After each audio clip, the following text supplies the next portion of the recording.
Jorge González es ministro de Gobierno de la provincia de Formosa. Jorge, ¿cómo le va? Pablo Caruso y todo el equipo de Que Vuelvan las Ideas, aquí en la Ciudad de Buenos Aires, en AM530, saludamos. ¿Cómo está?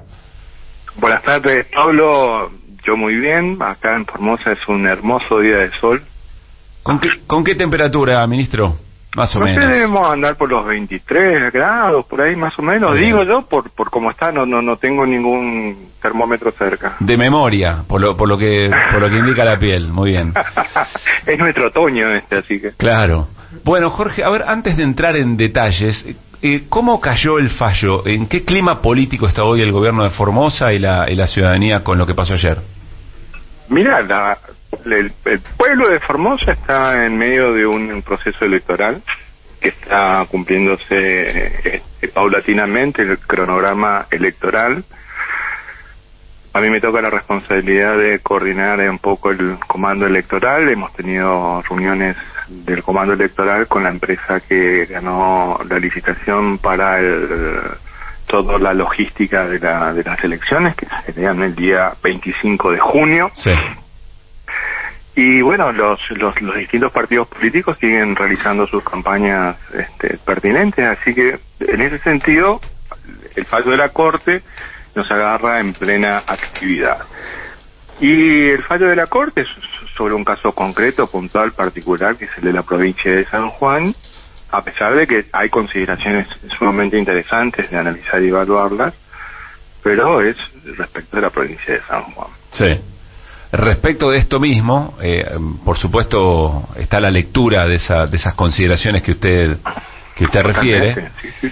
Y bueno, quizá usted quiera marcar, ministro, la más determinante, pero en virtud de, primero, la Corte entender que puede intervenir más allá de lo que esté pasando en el recorrido jurídico de la propia provincia de San Juan, y después la consideración que hace de cómo una reelección puede convertir a una democracia en autocracia, da la sensación que ahí hay un señalamiento concreto para sentirse autorizada a intervenir en la causa Formosa. Sí, me parece que es interesante ya empezar a distinguir de que existen dos votos. Sí. No es un dato menor. Existen dos votos.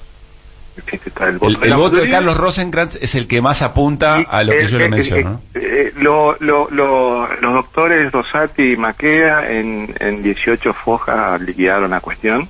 Sí. Y el resto de las 50 y pico de fojas es lo de Rosenkrantz, que hace una serie de consideraciones que no vienen al caso puntual de la provincia de San Juan, por lo tanto está deslizando una línea de pensamiento que lo ubica en una determinada posición ideológica. Sí. El derecho es ideológico. Entonces, evidentemente están anunciando una determinada posición. ¿Hola? Sí, lo estamos escuchando. Sí. Lo que a mí me parece interesante señalar es que las características de los casos son diferentes y son distintas. ¿En qué sentido? La redacción de la Constitución de San Juan tiene una limitación, la Constitución de la provincia de Formosa no tiene una limitación. Uh-huh. Entonces ahí surge una cuestión que debe ser resuelta por la Corte Suprema de Justicia de la Nación en los términos en los que están planteadas hoy las causas, que hay una presentación por parte del candidato de Juntos por el Cambio, sí, de la alianza de Juntos por el Cambio en Formosa y otra de un partido provincial. Son tres presentaciones que están en la Corte. Sí. Y también hay escritos de la provincia de Formosa presentados ante la Corte para que entienda y resuelva las cuestiones que nosotros también estamos planteando ahí en esas causas. Entonces, al existir una diferencia de la redacción de la Constitución provincial, las características del caso es distinto. ¿En qué sentido? Nosotros venimos con una Constitución desde el año 2003, ¿sí? ¿Qué puede decir la Corte en este caso? ¿Es constitucional o es inconstitucional? Uh-huh. Si me dice la Corte Suprema es inconstitucional, perfecto. Entonces la pregunta siguiente es, ¿desde cuándo es inconstitucional? Sí. ¿Desde que se sancionó en el año 2003 o desde ahora en adelante? Si me lo tira para atrás, con efecto retroactivo, los actos jurídicos llevados adelante del año 2003 en adelante, ¿son válidos o no? Claro, todo esto entra, entiendo que se está preparando el escenario argumental. Estamos preparando un escenario, sí, un escenario en el sentido que la Corte ha dicho determinadas cuestiones, sí, y nosotros no podemos hacer ninguna evaluación hasta no tener el fallo de la Corte. Por supuesto. Entonces, ante ese escenario, sí, existen muchas preguntas. ¿Por qué viene, a qué viene esto?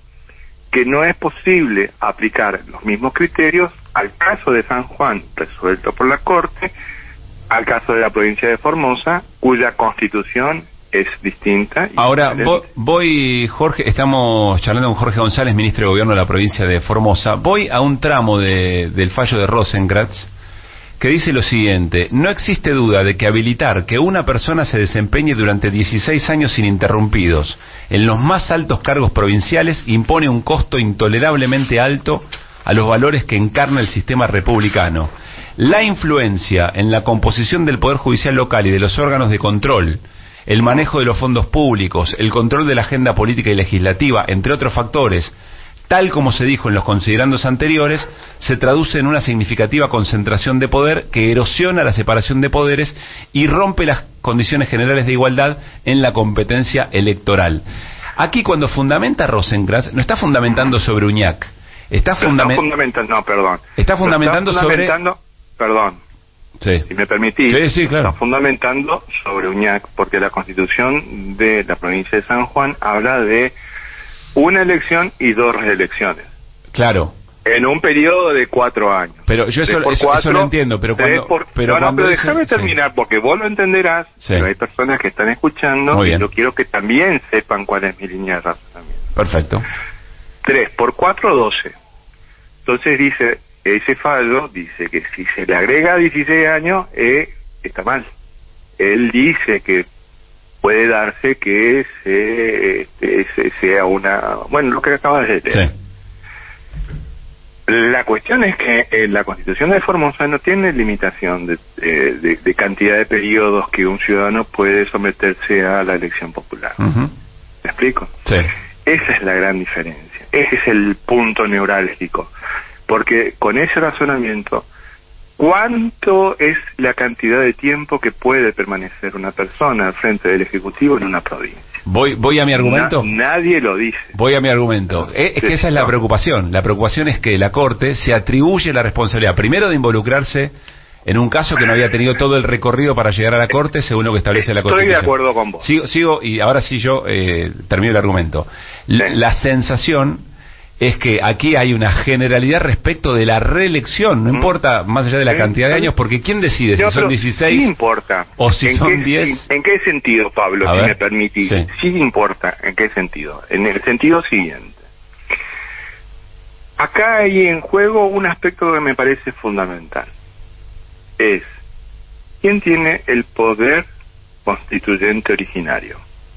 Porque en definitiva es esa el planteo. Eso quiere decir, traducido, ¿a quién le toca resolver esto? No, tiene que...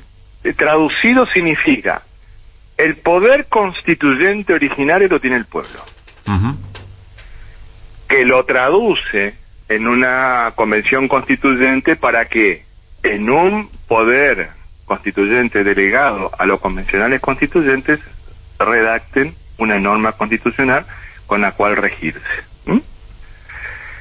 Entonces, cuando dicen debe tener limitación, cuando no la tiene, se tiene que establecer claramente cuánto tiempo sería la limitación. ¿Me explico? Sí. Dice 16 años mucho. Bueno, si dice 16 años mucho, aparentemente lo que diría entre líneas es que 12 años está bien. Digo, porque es lo que no están cuestionando ellos. Ellos no están cuestionando que sea una elección más 2 reelecciones. Están cuestionando lo que es el intercambio entre vicegobernador y gobernador. Sí. ¿Me explico? Sí. El punto es, si la Constitución no lo dice, lo van a tener que decir ellos, en una hipótesis que lo tengan que decir. ¿Cuánto tiempo es lo válido? un mandato, 2 mandatos, 3 mandatos, 4 mandatos. Y ahí es donde entra en discusión el tema fundamental. ¿Quién tiene el poder constituyente originario?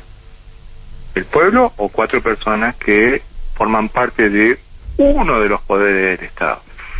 Entonces es mucho más profunda la cuestión porque tiene un montón de derivaciones en todas estas cuestiones. Entonces, el caso es distinto, el caso es diferente, porque existen un montón de variantes que deben ser evaluadas y analizadas por los jueces de la Corte al momento de resolver el caso de Formosa, que es distinto. Ministro. Señor. ¿Cómo le va? Hamilton lo saluda. Todo lo que usted... Hamilton, por fin hablo con usted, lo veo siempre en televisión. Bueno, es la primera vez que lo lamento. Si me ve en televisión, lo lamento profundamente por usted que se hace ese daño. No, al contrario, son los momentos en que uno termina de trabajar, entonces para distenderse mira algo liviano que nos permita entretenernos a la vez de informarnos y hacernos pensar también. Bien, ministro, sus argumentos son sólidos. Lo que usted está expresando, la verdad, no tiene mucho por donde se le pueda entrar. Ahora, no estamos hablando del Tribunal de la Haya, estamos hablando de la Corte Suprema de la Argentina. No, sí, por supuesto. Entonces, al hablar de la Corte Suprema de la Argentina, al hablar de la Corte Suprema de la Argentina, tenemos sobrados argumentos para decir que esto puede ser una rosca política que va a terminar con la proscripción de Infran y ya. Bueno, y nos jodamos. El asunto va para ese lado, digamos. El viento va para ese lado. Hamilton, vos estás poniendo en palabras las cuestiones que habla la calle. Porque en definitiva acá lo que hay miedo es de una persona.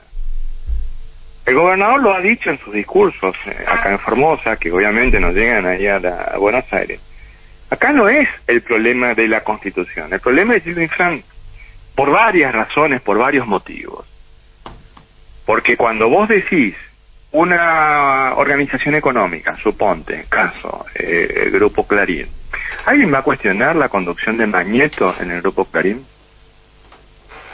¿Y desde cuándo viene?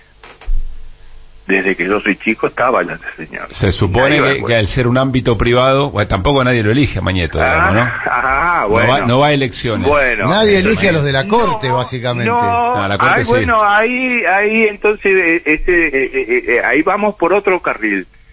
Otro aporte al análisis. Los intereses que hay en la formación de cada una de las personas.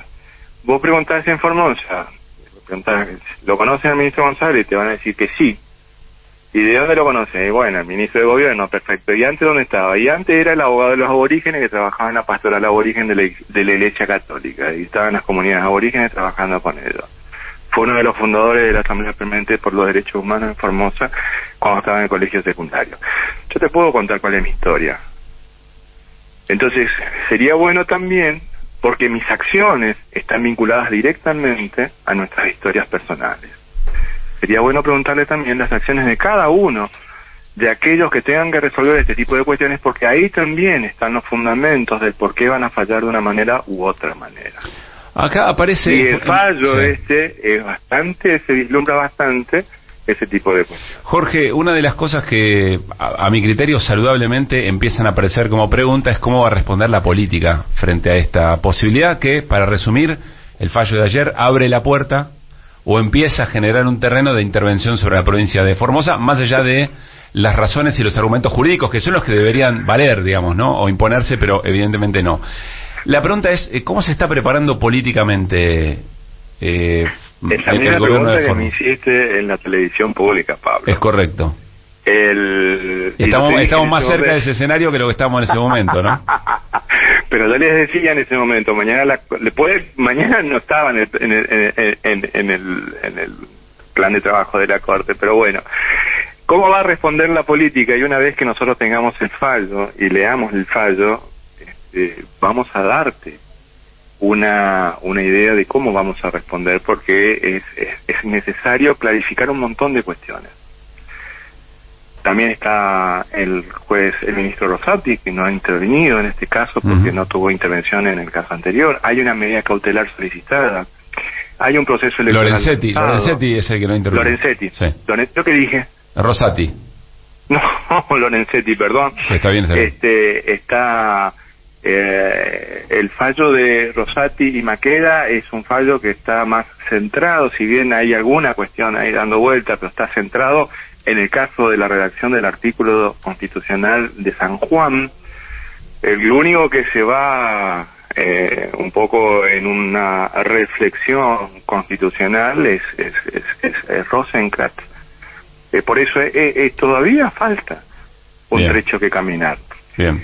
Nosotros igualmente hemos señalado, porque me hago eco de lo que ha expresado permanentemente el gobernador, nosotros nos sostenemos en que nosotros tenemos un país federal. La construcción de un país federal ha costado mucho, y te lo digo con todo orgullo, porque el abuelo de mi abuelo, que era riojano, mi abuelo era riojano, el abuelo de mi abuelo, mi tatarabuelo, fue sargento del Chacho Peñalosa. Entonces, sabemos todo lo que ha costado esta lucha de... Hay un linaje de lucha en esa familia. Crear y sentimos orgullo verdaderamente. ¿Entendés? Porque tenemos presos en el 55, tenemos un maestro cesante en el 30, sí, con la revolución de Uriburu, que era justamente este abuelo, que en el 45 Jorge, camino en este mismo momento, en el 76 también tenemos personas detenidas en mi familia, es decir, sí, hay una historia de lucha, pero la historia de lucha es la de los formoseños, y la formoseña no la de Jorge González. Está claro. En este momento, gente que nos está escuchando nos muestra lo que está pasando en TN, y en este momento se hacen la pregunta, bueno, la Corte resolvió sobre San Juan. ¿Qué pasará con Formosa? Es decir, hay una presión, ¿no?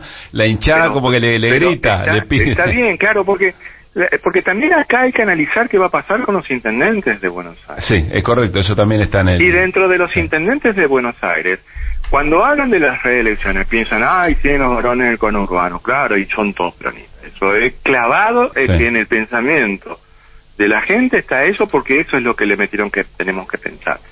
Pero los Poses vienen gobernando del 50, y nadie dice nada. Y el que tienen ahora de intendente ahí es desde el 99, y nadie dice nada.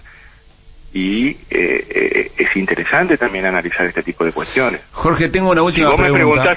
Si vos me preguntás a mí, yo digo, el grado máximo de expresión de la libertad de un ciudadano está en permitirle elegir a la ciudadana o al ciudadano que desee para que lleve adelante los destinos de un interés común.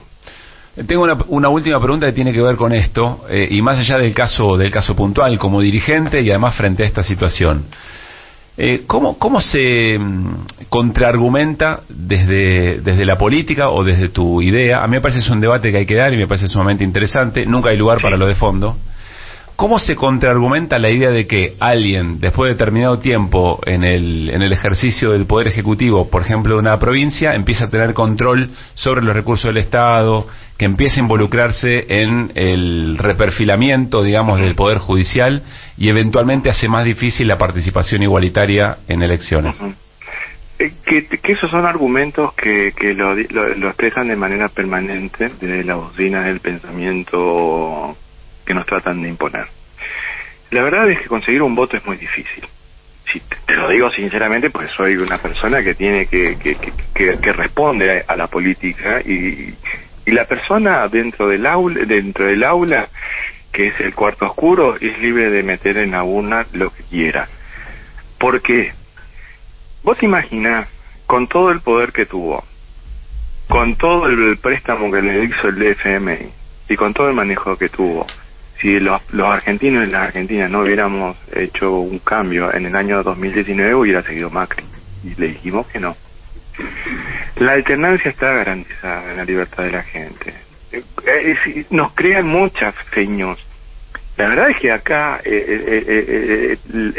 los argumentos de eso, de que la persona lo puede manejar, son muy difíciles, porque los sistemas de control son muy de escrutinio público. No hay un manejo, es decir, en la calle te van a decir sí, fulano, mengano, sultano, pero después en los hechos es sumamente difícil intentar llevar adelante ese tipo de gobierno. La verdad es que eso está dentro de un imaginario que a vos te van a obligar a votar a una determinada persona dentro del cuarto oscuro, Pablo. No, yo entiendo el argumento respecto de generar las condiciones como para... Pero la pregunta concreta es esta, la respuesta es no. Sí. ¿Por qué no? Porque tenés una libertad económica, puede ser, pero no se centra solamente en lo que es el aspecto económico de una persona, porque un pobre tiene tanta dignidad como cualquier otro. No, por supuesto. Y tiene tanta libertad como cualquier otro para que dentro de un cuarto oscuro elija lo que quiera. El tema es que existe miedo de lo que las personas, la gente, el pueblo pueda elegir y decidir. Ahí es donde radica el miedo de aquellos que siempre estuvieron a favor de reducir derechos. Quiero que quede claro que a mí me interesa mucho ese debate, pero lo que se está debatiendo aquí no es eso. Lo que se está debatiendo aquí obviamente es por qué la Corte se autoasigna la potestad de intervenir y de la manera en que lo hace y qué problemas esto genera. Quería hacer esta aclaración, pero me interesa el debate. Por eso hablábamos de que el debate es mucho más amplio, claro, que y la discusión no es jurídica, la discusión es política. Coincido, y la discusión política hay que darlas en términos políticos. Coincido 100%. Jorge, gracias como siempre por atendernos.